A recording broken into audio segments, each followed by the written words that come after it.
story of Esther. And there's a famous verse that everybody loves to quote. Everybody's preached on this verse. And it's Esther 4, verse 14. It says, "For if you altogether hold your peace at this time, then shall their enlargement and deliverance arise to the Jews from another place. But you and your father's house shall be destroyed. And who knows whether you are come to the kingdom for such a time as this." God has made, y'all gonna get so sick of hearing this, but God has made everything beautiful in His time. You're gonna get tired of hearing me say that, but I'm telling you, God, in His time, He has made everything beautiful. One translation that says, maybe you have come to the kingdom for such a time as this. One translation says, maybe you have attained royalty for such a time as this. Well, can I just tell you a little bit about Esther in case you didn't know it? She was taken captive. Her and her people were taken captive. Could you imagine being ripped out from your home, everything familiar, your loved ones, everything, that all your possessions just being ripped away from you and taken to a strange land where you didn't know anyone? Could you imagine? God has made everything beautiful in His time. Amen. Yes. Not only that, she was an orphan. Her parents died. Could you imagine? It's rough. Yes. Amen. Well, it reminds me of a scripture. It says Romans 8:15 and 18.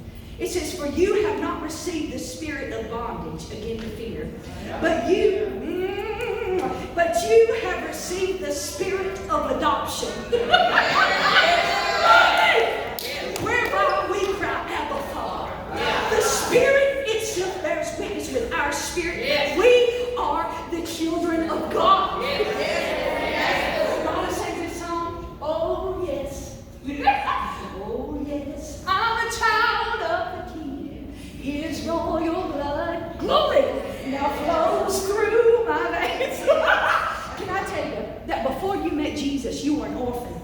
Every single one of us, we were orphans. Now you say, "Well, I had a mom and daddy, a biological." Yes, you did. But I'm telling you, we were spiritual orphans. And we were captive. We were living in captivity and bondage and all these things. But I'm telling you, one day, hallelujah, when Jesus called our name and we accepted Him, I tell you, there was an adoption that happened. He broke us free from every bit of that bondage.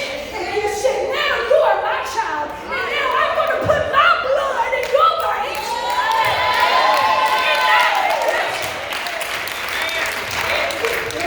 You know the story.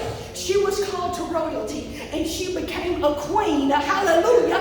And God used this woman to deliver her people. Now listen to me. Well, glory. We all have people. Yes. We all have people. We all have family. We all have our cities that we live in. Yeah. We belong to a church body. Hallelujah. Everybody has your people. And I'm telling you that God Himself has ordained you royalty for such a time as this.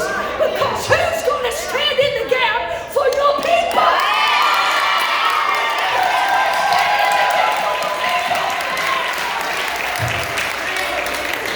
Oh, Russia, did you know? Well, glory. I'm so glad I'm saved. Amen. My goodness, I'm so glad I'm saved. But you know, as I'm going and ministering to people, I'm finding out that a lot of people think that when they get born again, when they get saved, that just means that they got a ticket to heaven. Come on. Yeah. And oh, how you do. Oh, how you do. But, well, glory, there's so much more. There's so much more. Tell us. So much more.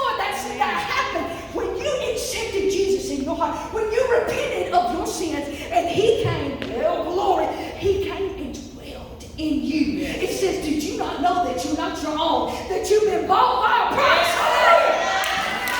He's put His Spirit on the inside of you. He's put His authority on the inside of you. And I'm learning real clear. I'm learning that a lot of people, maybe if you knew it, maybe you forgot about it too. Because if people really understood the authority that's on the inside of God, if you really knew it, we would be seeing deliverance take place. We would be seeing demons cast out of people. We would be seeing miracles. We would be seeing healings left and right. And we would be seeing people come to know Jesus. That's the ticket. If we really knew the power that was on the inside of us. If we really knew that covenant that involves His joy unspeakable and full of glory. Did you know it?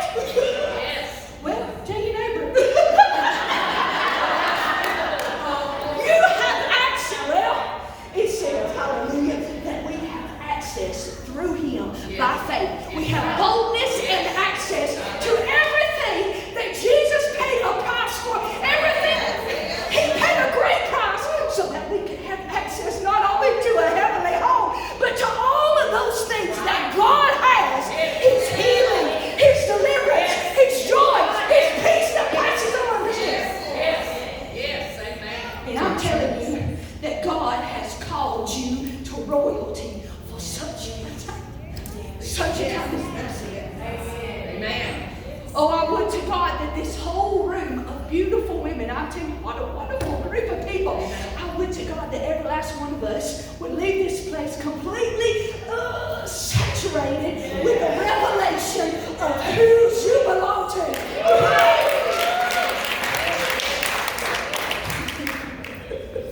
We don't have time for, let me see how I can say this. Lord help me. We don't have time for timid Christians anymore. No, we don't have time. The devil, I'm telling you, the devil knows, I'm telling you, he has but a short time to work. Very short time. And if I was him, I'd be pulling out all stops. And guess what? That's what he's doing. He's doing it. He's coming against your family. He hates your family. He hates you. He wants to kill you. But I'm telling you, greater is He.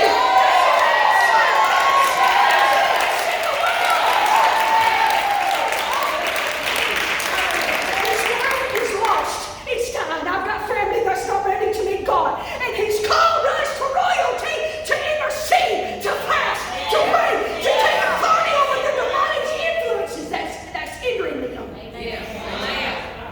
We're going to see great things. Well, hallelujah. But that's not what I want to talk about.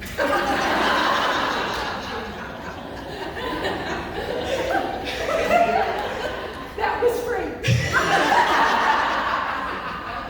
Something I never, ever caught before. I read it before, but sometimes you just, those scriptures that begot, you just kind of skip over. Well, I guess one of these verses I had skipped over before until last night. I'm telling you,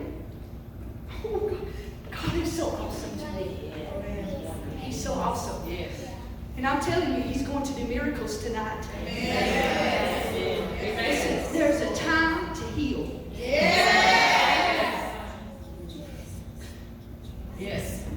Tonight, it's a time to heal. And before, with Esther, they just didn't pick her out and say, oh, she's pretty, she's the new queen. There was a process. There was a process, a lengthy process. It took 12 months, a whole year, and 6 months, well, glory. 6 months, the first one, they treated her with oil of myrrh. 6 months, oil of myrrh. And I thought, I could not get away from that. And I said, God, what does that even mean? And I looked up what oil of myrrh, what the benefits were, what it was used for. Y'all hold on to these things now. Y'all, I'm going to tell you, every one of y'all are going to go in the store trying to find this little miracle. It facilitates the fading of unwanted blemishes.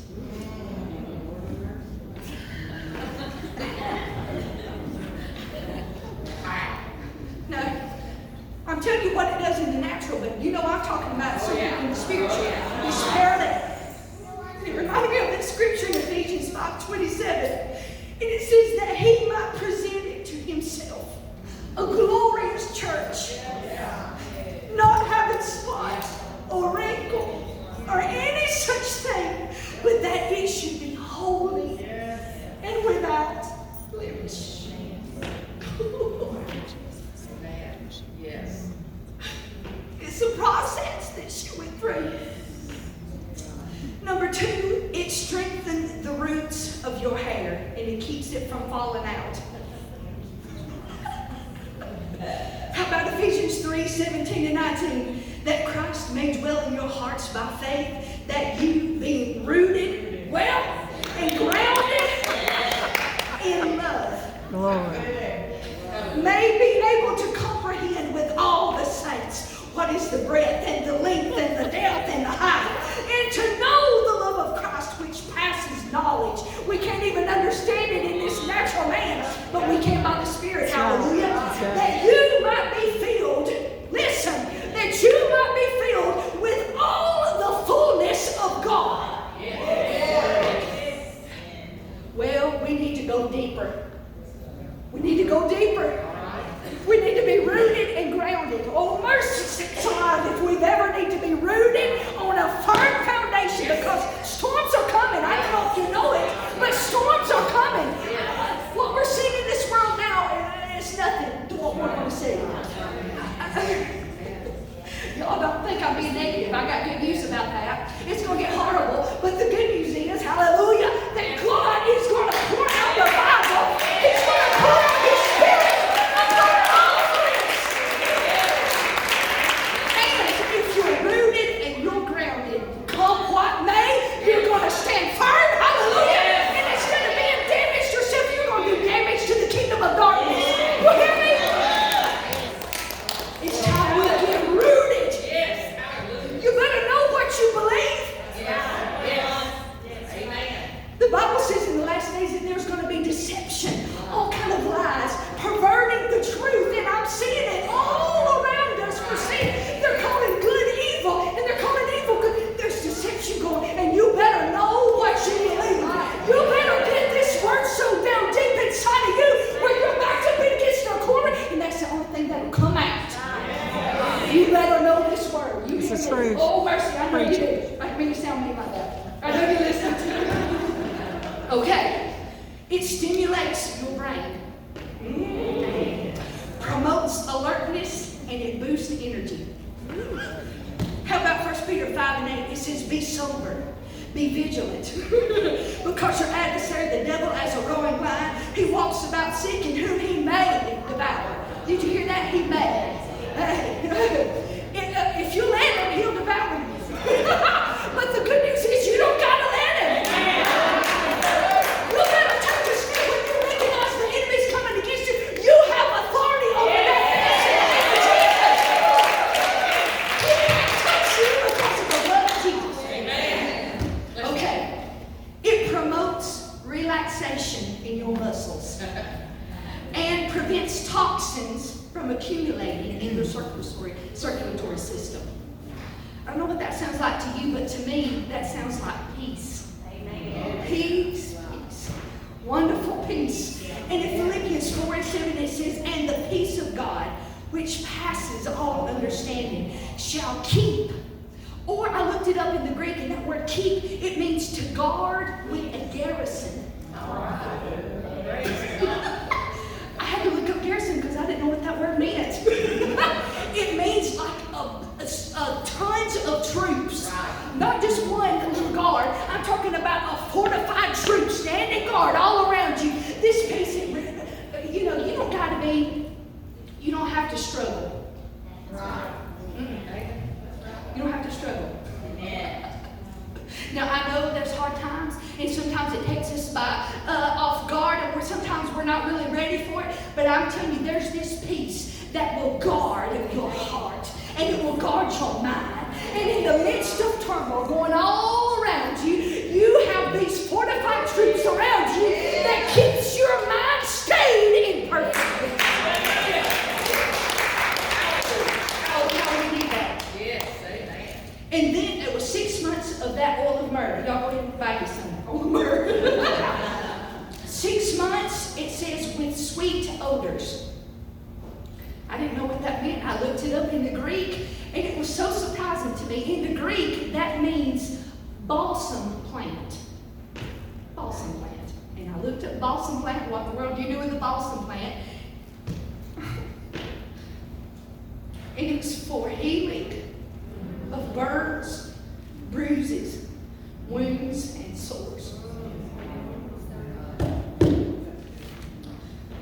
I told you, you've been appointed to royalty for such a time as this. I read you that scripture. I didn't go far enough. It says that we've received the spirit of adoption. But it says, if it be that we suffer with him. And nobody likes to talk about this subject of suffering, but we're going to talk about it. It says, for I reckon that if so be that we suffer with him, that we may be glorified together. And then it says, for I reckon that the sufferings of this present time are not worthy to be compared with the glory which shall be revealed in us. Amen. Now I'm telling you,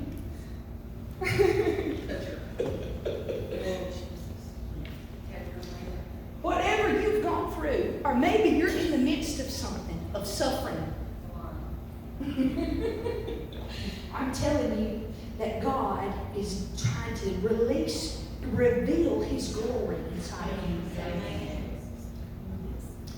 Maybe if Esther hadn't gone through being an orphan, and maybe if she hadn't gone through being taken captive, she wouldn't have had compassion for those people. She stood in the gap. Do you know that she risked her life for those people?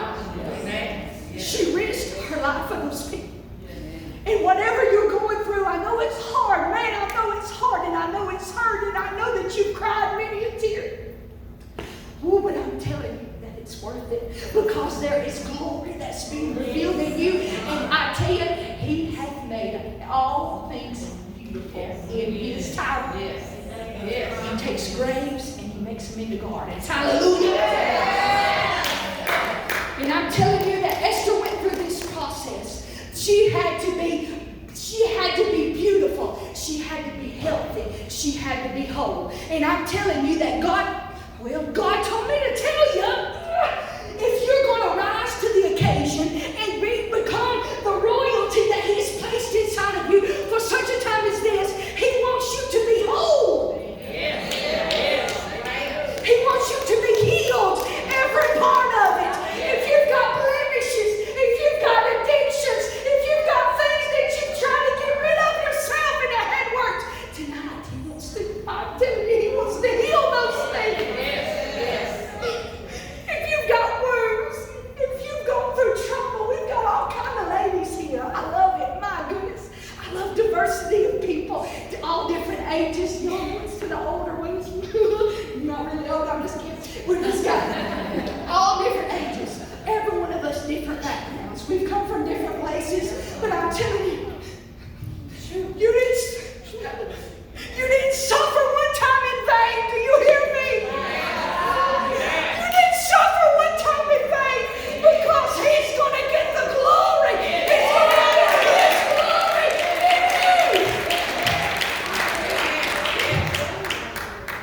I want to move it. Somebody can move this other way. I'm telling you tonight, whatever it is that you're going through. Now, I know there's going to be people here that needs an actual a medical miracle, a medical healing in your body. Tonight's your night, my friend. Tonight is your night. I don't care what it is. I don't care if it's cancer. I don't care what it is. I know I'm so confident that the God that I serve is going to heal the body.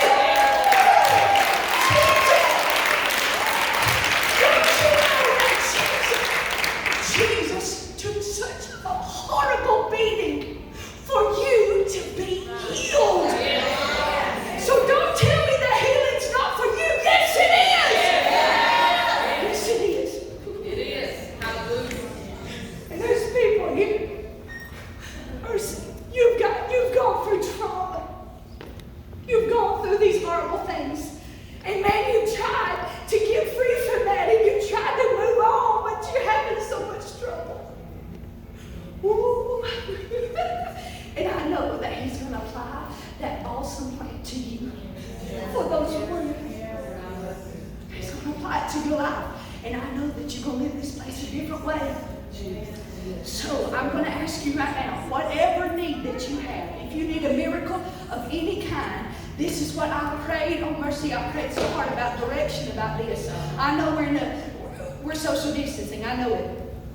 But when God wants to do something, I'm going to answer to God, and I'm going to be obedient to Him.